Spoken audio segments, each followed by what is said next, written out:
Hello, everyone. I hope you're having a good day. Welcome to another AI pattern recognition deep dive. Imagine a tool, okay? But one that doesn't just, follow instructions. Imagine it learns, it adapts, maybe even rewrites its own rules, like constantly. What if a system could develop something like, I don't know, artificial practical wisdom, getting better over time, like a real expert you trust? Welcome to the deep dive. Today, we are getting into something truly transformative, adaptive AI. And look, this isn't just another tech buzzword. It feels like a fundamental shift in how AI works. It kind of mirrors how we humans get better at things, develop intuition. Our mission here is simple. Give you the shortcut to getting up to speed on this, next generation of intelligent systems.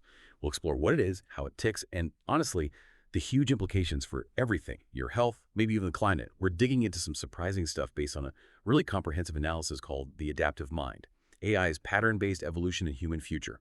Ready to jump in? Okay, let's unpack this then. When we say adaptive AI, what exactly is that? And how is it really different from the AI we hear about, day to day? Well, the big thing that sets adaptive AI apart is that it's a real departure from what we usually call static rule-based systems. Your typical AI, it processes info based on rules set beforehand. Right, fixed logic. Exactly. Adaptive AI, though, it's designed not just to process information, but to actually evolve with it. The key difference, and our source material really hammers this home, is its ability to self-modify. So modify. Yeah, think about that. It's not just learning new facts or data points. It can literally rewrite parts of its own code, its own logic, kind of on the fly. Wow. Right? To deal with new situations, things it wasn't explicitly trained for, stuff that's completely unforeseen. So it's not just learning what to think, but actually learning how to think better over time. Like that expert analogy, Yeah. constantly updating their mental models based on what happens. That's a great way to put it. It's cultivating that sort of artificial practical wisdom. And the analysis we looked at points to 4 core ideas that really define it. First, there's continuous learning. It's always taking in new data, analyzing live streams, never really stops learning. Second, real-time adaptability. Meaning it changes as things change. Instantly.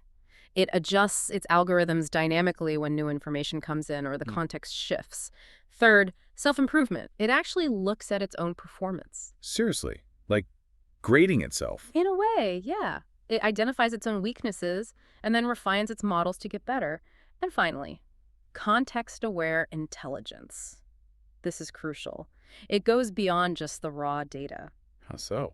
It tries to understand the why. It interprets things like tone or urgency or maybe the business impact to make much more nuanced decisions. Okay, that paints a much clearer picture. It's not just features, though, right? You mentioned it's more like a cycle. Exactly right. It's less a list of abilities and more a continuous self-reinforcing loop. Think maybe 5 steps that just keep going. It starts with data ingestion, just grabbing real-time data from all sorts of places. Okay, step 1. Then, step 2, pattern recognition.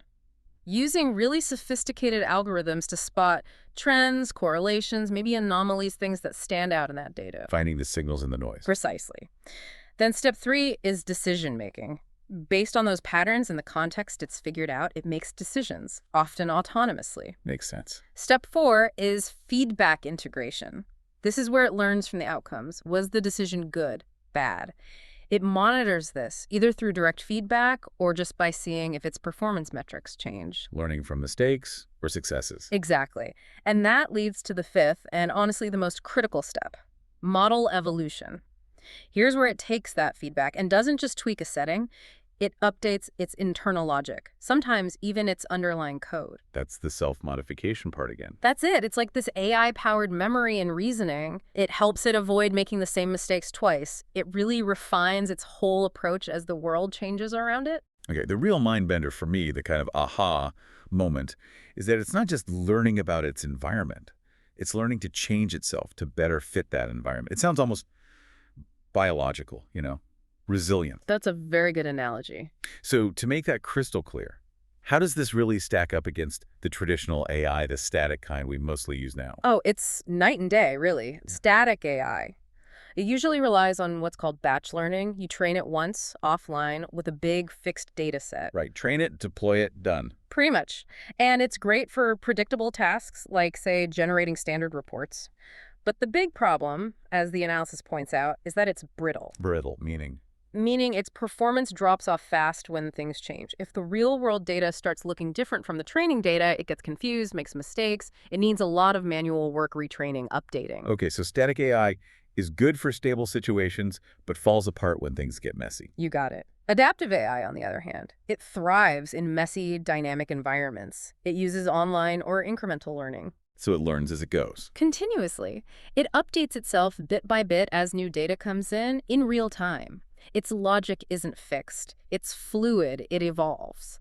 Now, admittedly, the initial setup can be more complex. More work up front? Yeah, but over time, it becomes more and more autonomous. That makes it perfect for things that are always changing, fraud detection or self-driving cars navigating traffic or those super personalized recommendation engines. Okay, that contrast really helps. Yeah. So if this thing is constantly learning, constantly changing itself, Mm-hmm. how does it actually see the world? How does it understand what's going on? What's the engine doing the pattern recognition and all that real-time, often messy data? Right. This gets us to the core engine, pattern recognition. And it's really important here to distinguish this from simple pattern matching. Okay, what's the difference? Pattern matching is simple. It's like doing a text search, looking for an exact sequence you already defined. Control F, basically. Pattern recognition, though, is way more sophisticated. It's probabilistic. It has to deal with variations, with noise in the data, with ambiguity. Its job is to classify things or predict outcomes even when the input isn't perfect or complete. Which is exactly what you need for the real world. Absolutely. Adaptive systems need this capability because they're swimming in dynamic, messy data streams all the time. And what's really interesting, many of these advanced algorithms, they don't just give a yes or no. They often generate a confidence score with their output. Like, I'm 85% sure this is fraud. Exactly like that. It lets the AI quantify its own uncertainty. Yeah. It can even flag decisions where it has low confidence, maybe sending them to a human for review. That's huge. A bit of self-awareness almost. So what kind of algorithms are we talking about here? What's in the toolkit that lets it see these patterns? Well, the analysis points to a pretty impressive toolkit. Right at the forefront, you have neural network-based approaches. These are directly inspired by how our own brains work. For example, convolutional neural networks, CNNs, they're amazing for images. They learn to see features hierarchically, starting with simple edges, then shapes, then complex objects. And crucially, they can adapt, reweighting these features as they see new types of images. And for things like language.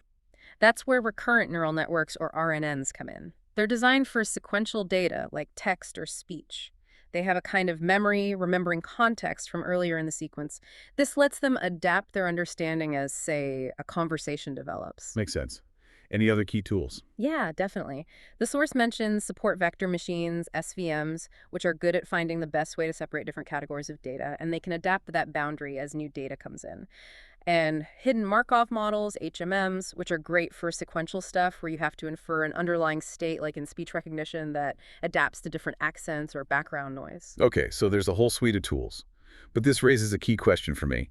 How do these algorithms actually allow for learning in motion? Not just analyzing a static picture, but adapting on the fly. Great question. And that leads us to two really crucial concepts: online machine learning and reinforcement learning. Online learning is basically the foundation for real-time adaptation. How's it different from that batch learning you mentioned? Batch learning needs the whole data set at once. Online learning updates the model incrementally, piece by piece, with each new data point that arrives. This makes it perfect for continuous streams of data, and especially for what are called non-stationary environments. Meaning environments where the rules change. Exactly, where the underlying patterns in the data shift over time. Think about predicting stock prices or user preferences. Those aren't static.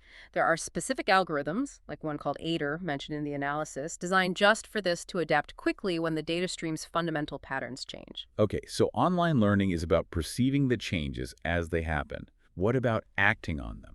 That's where reinforcement learning, or RL, comes in. If online learning is about perception, RL is about learning how to act intelligently based on that perception. It's all about goals. Yeah, an agent, the AI, learns a policy, which is basically a strategy for acting. It learns this through trial and error, getting rewards for actions that move it closer to its goal, and penalties for actions that don't. Over time, it figures out the best way to maximize its total reward. Like teaching a dog with treats. Kind of, yeah. A very sophisticated version of that. And what's really powerful for adaptive systems is something called model-free RL. This lets the AI learn directly from interacting with the environment without needing a perfect map or model of it beforehand. Because the environment might be changing anyway. Precisely. And when you combine RL with those powerful neural networks we talked about, you get deep reinforcement learning, DRL. This lets the AI learn from really complex, high-dimensional inputs like the video feed from a self-driving car trying to navigate tricky traffic. So you put them together. Online learning sees the world. Reinforcement learning decides what to do. You've got it. Online learning provides the constantly updated sensory input. RL provides the adaptive decision-making engine. They create this perpetual feedback loop. Perceive, act, learn from the result, perceive again. It functions very much like the sensory motor loop in a living creature. Computationally, it feels like a living system. Okay, this AI, it learns, it changes itself based on rewards and experience. It sounds incredibly powerful. But I have to admit, it also sounds, well, a little intimidating. How can we actually trust something that's constantly rewriting its own internal logic? You've absolutely hit on one of the biggest challenges, maybe the critical challenge, of this whole adaptive AI era. We already talked about the black box problem with current AI, especially deep neural networks, right? Yeah, where we don't really know why it made a specific decision. Exactly. Well, that problem gets massively amplified with adaptive systems because their internal logic isn't just opaque, it's a moving target. The reason it made a decision today might literally be different tomorrow after it's learned something new and self-modified. So trying to validate it the old way, like checking its code before deployment, that just doesn't work anymore. It's not sufficient, no. No. Which is precisely why explainable AI, or XAI, becomes so incredibly important. It's not just a nice-to-have feature. Our analysis argues it's a non-negotiable prerequisite for doing this responsibly. It's about giving us humans a window into that evolving mind, right? To understand and trust the results. Exactly. For adaptive systems, XAI acts like a continuous governance tool, a safety mechanism. It gives us real-time insight into this thing that's constantly changing. So how do we do that? What are the techniques? Well, the analysis highlights a few key approaches. One is called LIME, that stands for Local Interpretable Model Agnostic Explanations. It basically helps explain one specific prediction at a time. Okay, focused. Yeah, it creates a simpler local model just around that one decision to figure out, okay, for this particular instance, what were the most important input features? Useful for debugging a single weird result. Definitely. Then there's S-shapely additive explanations. This one's a bit more comprehensive. It uses game theory concepts to assign credit for the outcome fairly across all the different input features. It gives you both local, single-decision explanations and a broader global picture of what the model generally pays attention to. So LIME is a snapshot. Yeah, SAP is more like the whole landscape. that's a decent analogy. And another really intuitive technique is counterfactual explanations. These answer the question, what's the smallest change I could make to the input to get a different outcome? Oh, I like that. Like, your loan was denied because your debt-to-income ratio was 45%. But if it had been below 40%, it would have been approved. Exactly. It tells you why and also what needs to change. So LIME gives you the why this time, SAT gives the what matters overall, and counterfactuals give you how to flip the switch. But this raises a bigger point, doesn't it? Explaining single decisions is one thing, but with these adaptive systems, it feels like we need to understand something deeper, like the learning itself, or even its values. You're absolutely right. If you zoom out, this is where it gets really profound. For a static AI, okay, maybe we just need to understand its fixed logic. But for an adaptive system, the logic changes. So we need to understand why it's changing. We need to understand its values.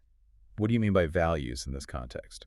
Essentially, the reward function it's trying to maximize through that reinforcement learning process we talked about, what is its ultimate goal? Because as the sources point out, if that role is poorly defined or if it learns from biased data. It could learn the wrong things, optimize for something harmful without realizing it. Precisely. It could drift into really problematic behavior. Yeah. So true.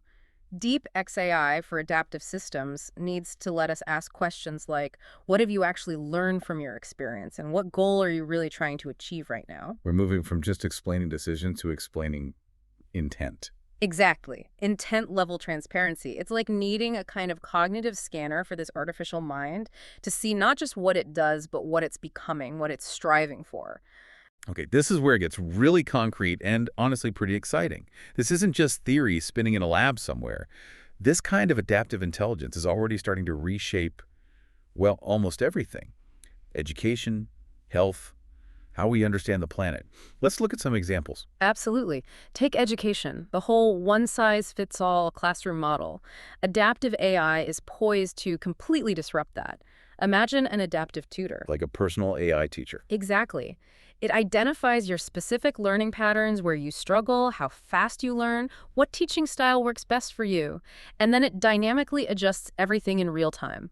The content, the order it's presented, the pace, even how difficult the quizzes are. Tailored to each individual student. They're perfectly tailored. The sources mention a really striking example, the PAL program in Andhra Pradesh, India. Students using an AI platform there gained what amounted to nearly 2 extra years of learning progress in just 17 months. Wow, 1.9 additional years. That's incredible impact. It really is. Think about your own kids or yourself having a learning journey that adapts perfectly to keep you challenged but not overwhelmed. Okay, what about health? That seems like another huge area. Massive. Think about dynamic health monitoring. Imagine creating a personalized physiological baseline just for you, using data from your smartwatch or other wearables, heart rate, sleep patterns, activity levels. My own unique normal. Exactly. Then the AI constantly monitors for subtle deviations from your normal. These tiny changes could be super early warning signs for things like atrial fibrillation or maybe neurological issues long before you'd ever feel simple. Like a check engine light for your body. That's a great way to put it. A proactive guardian. And it doesn't stop there. It can help continuously refine treatment plans for chronic conditions like diabetes, or even adapt cancer therapies based on how a patient's specific biology is responding. And you mentioned it helps understand complexity. Yes, because AI, especially with architectures inspired by the brain, is really good at finding patterns in incredibly complex biological data. It's helping scientists make sense of multi-omics data, combining genomics, proteomics, metabolomics, all these different layers of biological information. Which helps find new drugs. Accelerates drug discovery significantly, yes. And paves the way for true precision medicine, where treatments are tailored not just to the disease, but to your unique genetic makeup and biological profile. You mentioned something about a digital twin. Right. That's kind of the ultimate vision here. Imagine having a dynamic, adaptive digital replica of your own unique biology. It could predict your future health risks with much higher accuracy. And doctors could use it. How? They could test potential preventative treatments or interventions on your digital twin first, in silico, before trying them on you. It flips healthcare from being reactive, treating sickness, to being truly proactive and personalized, managing health, not just disease. That's a profound shift. Okay, so education, health. What about bigger systems? Society, the environment. It's transforming those too. In the natural world, for example, think about the sheer volume of environmental data we can collect now from satellites, drones, sensors. It's overwhelming for humans to analyze. Too much data. Way too much. Adaptive AI can automate that analysis, monitoring ecosystem health, tracking endangered species, spotting threats like illegal logging or wildfires much earlier. This enables something called adaptive management for conservation. Meaning, conservation strategies aren't fixed plans anymore. They're continuously adjusted based on real-time data about how the ecosystem is actually responding. Conservation AI projects are already doing this. It sounds like we're building a kind of planetary nervous system. That's a fantastic image. Continuously feeding data into a global-scale AI to monitor the Earth's vital signs, maybe even guiding targeted interventions like deploying drones for reforestation to improve environmental stability. This is all pointing towards a future that looks, well, really different. Yeah. What kind of new tools, actual products or services might we see emerging from this? And maybe more importantly, how do our roles as humans change in that future? Well, the possibilities for new tools are pretty staggering. We touched on healthcare, those digital twin health monitors, maybe adaptive robotic surgeons that learn and improve from every single procedure they perform. Getting better with experience, just like a human surgeon. Exactly. In education, think beyond adaptive tutors to fully immersive, AI-driven VR learning environments. Imagine a virtual world that adapts not just to your knowledge level, but maybe even your cognitive load or emotional state to keep you perfectly engaged in that flow state. Wow.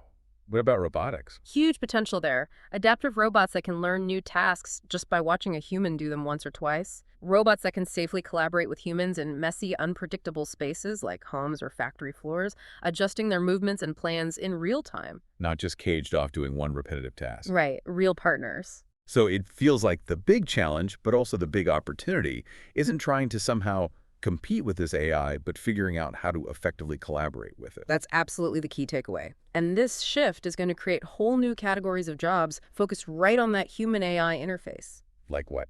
Well, think about needing an AI ethicist and auditor, someone whose job it is to constantly monitor these adaptive systems, ensure they're fair, transparent, and aligned with our values, especially as they change themselves. Because the rules aren't fixed anymore. Exactly.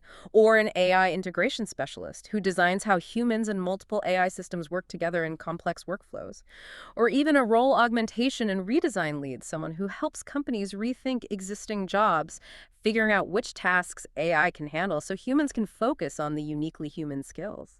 Creativity, critical thinking, empathy, complex problem solving. So the expert of the future isn't replaced by AI, but partners with AI. Precisely. Doctors will work alongside diagnostic AI. Scientists will partner with data analysis AI. City planners will use urban simulation AI. Human expertise shifts. It moves away from routine data processing or known procedures and more towards Asking the right questions. asking the right questions, definitely. Also, critically evaluating the AI's output, not just taking it at face value. And crucially, providing the contextual understanding and the ethical judgment that these systems, no matter how adaptive, are likely to lack for a long time. This leads us right back to that critical point about ethics and responsibility. Given how powerful and, frankly, unpredictable these self-modifying systems could be, what are the big ethical hurdles we absolutely need to clear to make sure this future is one we actually want? Yeah, the analysis is very clear on this. There are at least 3 major ethical horizons we need to navigate carefully. First, algorithmic bias. We hear a lot about that already. Right, and it's even trickier with adaptive systems. Mm-hmm. They learn from data, and if that data reflects societal biases, the AI can learn and even amplify those biases over time as it adapts. So continuous monitoring for fairness, building fairness constraints into the learning process is absolutely vital. Okay, bias is number 1. What else? Second, data privacy. Adaptive AI often performs better the more data it has, but that creates a real tension with protecting individual privacy. The more it knows about you, the better it can adapt to you, But the more risk there is. So we need really strong data governance rules. We need to invest in privacy-preserving techniques, things like federated learning, where the AI learns across many data sets without the raw data ever leaving its source, or differential privacy, which adds mathematical noise to protect individuals, and critically, truly informed consent. People need to understand what data is being used and how. Bias, privacy. What's the third big one? Accountability and autonomous control. This is maybe the thorniest. When an AI system modifies its own logic and then makes a mistake or causes harm, who is responsible? The original programmer, the user, the AI itself. Exactly. It gets incredibly murky. Mm-hmm. We need clear lines of responsibility established before these systems are widely deployed in high-stakes areas. We need robust methods to mitigate weird or unexpected outputs, sometimes called AI hallucinations. And fundamentally, we need to ensure there's always meaningful human oversight, a human in the loop or human on the loop, who can intervene or override the AI, especially when the consequences are serious. Okay, those are significant challenges. To actually navigate them, to steer this powerful technology towards good outcomes, what's the game plan? The analysis suggests a framework for action, right? It does. It outlines several key recommendations. First, we absolutely have to prioritize investment in explainable AI, XAI, and not just for explaining decisions, but getting towards that deeper intent-level transparency we talked about. We need to know why it's changing. Yes. Second, we need to develop adaptive governance frameworks. Our laws and regulations need to be flexible enough to co-evolve with the technology. Static rules won't work. We need continuous risk assessment, ongoing auditing. Governance that learns too. In a sense, yes. Third, promote universal AI literacy. The public needs a basic understanding of how these systems work to participate in informed discussions about their use. Fourth, mandate meaningful human oversight. For critical applications, humans must retain the ultimate decision-making authority. The AI can recommend, it can assist, but a human needs to be accountable. Makes sense. And finally, foster international cooperation and standards. This technology doesn't respect borders. We need global collaboration to develop common safety protocols and ethical guidelines to ensure these powerful systems benefit everyone and minimize risks globally. So quite a journey we've taken. We started by defining adaptive AI, this idea of self-modifying systems. We looked under the hood of the pattern recognition engine driving it. We tackled the crucial black box problem and the need for explainable AI. We saw incredible examples across education, health, society, the environment. Yeah, the potential impact is just immense. And then we explored the future of human-AI collaboration, the new roles emerging, and the really significant ethical responsibilities we have to get right.